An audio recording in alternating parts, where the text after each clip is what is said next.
मात्र 6 साल की उम्र में उसके पिता की मौत हो गई।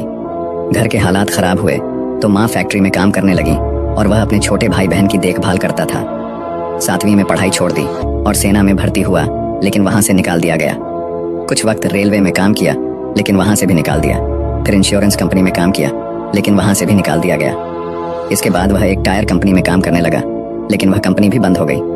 अब वो 35 साल का हो गया था, लेकिन उसके पास रहने का घर नहीं था और जेब खाली थी।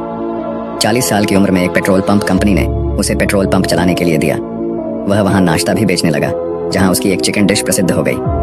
लेकिन डिप्रेशन के चलते पेट्रोल पंप बंद करना पड़ा। 4 साल बाद उसने रेस्टोरेंट के साथ एक मोटल खोला, लेकिन आग लगने के कारण रेस्टोरेंट जलकर खाक हो गया और उसकी सारी जमा पूंजी खत्म हो गई। फिर उसने उधार लेकर एक नई लोकेशन पर रेस्टोरेंट शुरू किया, लेकिन हाईवे निर्माण के चलते वो भी टूट गया। लेकिन उसने हार नहीं मानी और अपनी डिश की रेसिपी बेचने का निर्णय लिया। लेकिन 1000 से अधिक शेफ और रेस्टोरेंट मालिकों ने उसे रिजेक्ट किया। अंत में एक बड़े रेस्टोरेंट ने उसकी रेसिपी खरीद ली।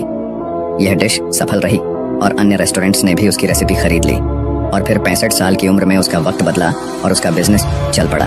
उस व्यक्ति का नाम है कर्नल सैंडर्स और उनका बिजनेस KFC रेस्टोरेंट और टेस्ट। कहानी का मकसद है कि अगर आप चलते रहना चाहते हैं तो आप में कमियां होने के बावजूद भी आप सफल हो सकते हैं।